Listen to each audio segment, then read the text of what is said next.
India, a country where the Constitution gives every citizen the right to education and health. But the real question is, क्या ये अधिकार जमीन पर दिखाई देता है?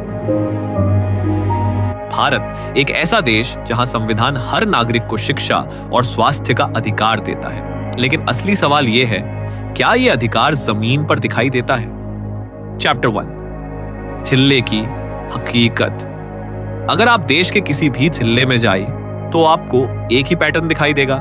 सरकारी स्कूल मौजूद है, लेकिन शिक्षक पूरे नहीं, संसाधन सीमित और सीखने का माहौल कमजोर। इसी तरह सरकारी अस्पताल भी है, लेकिन डॉक्टरों की कमी, लंबी कतारें और इलाज अधूरा। यह समस्या किसी एक राज्य की नहीं, ये एक राष्ट्रीय पैटर्न है। चैप्टर 2, मजबूरी का सिस्टम। जब सरकारी स्कूल बुनियादी जरूरतें पूरी नहीं करते तो माता पिता प्राइवेट स्कूल की ओर जाते हैं। जब सरकारी अस्पताल समय पर इलाज नहीं दे पाते तो मरीज प्राइवेट अस्पताल पहुंचता है। यह कोई आजादी का चुनाव नहीं, यह मजबूरी है। चैप्टर 3, सरकार क्या कर सकती थी? अब सवाल यह नहीं कि सरकार कर सकती थी या नहीं, सवाल यह है सरकार क्या क्या कर सकती थी।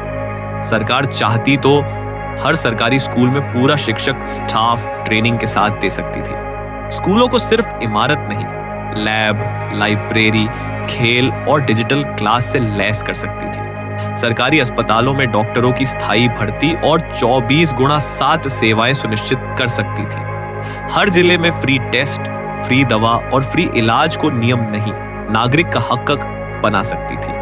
हेल्थ और एजुकेशन बजट को खर्च नहीं, देश का निवेश मान सकती थी। प्राइवेट स्कूलों और अस्पतालों पर सख्त रेगुलेशन और मनमानी फीस पर रोक लगा सकती थी।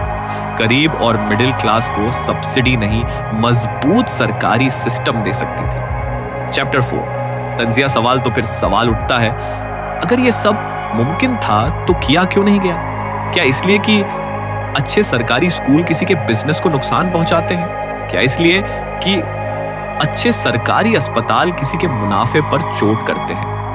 चैप्टर 5, निष्कर्ष।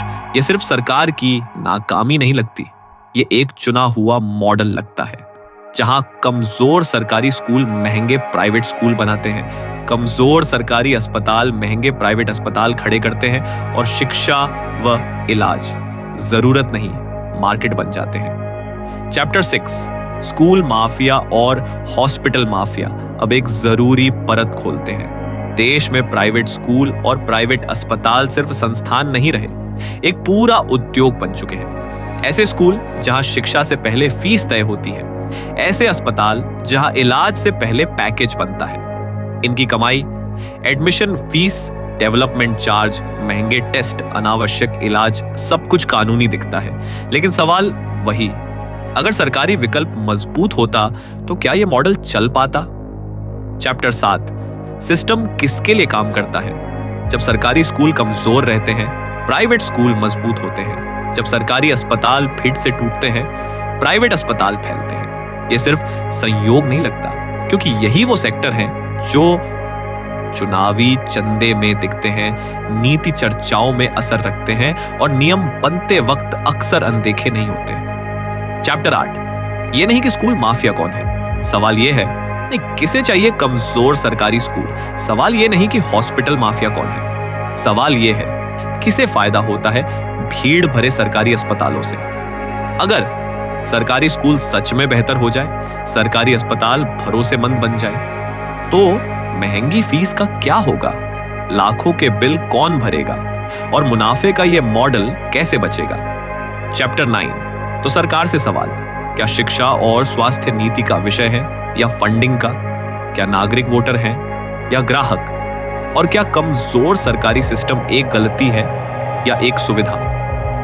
जब तक शिक्षा और स्वास्थ्य जनसेवा नहीं बल्कि मुनाफे का बाजार बने रहेंगे, तब तक स्कूल माफिया और हॉस्पिटल माफिया सिस्टम के भीतर ही फलते रहेंगे। और सरकार हर बार यही कहेगी, हम कोशिश कर रहे हैं, लेकिन सवाल अब भी वही है, किसके लिए और किस कीमत पर?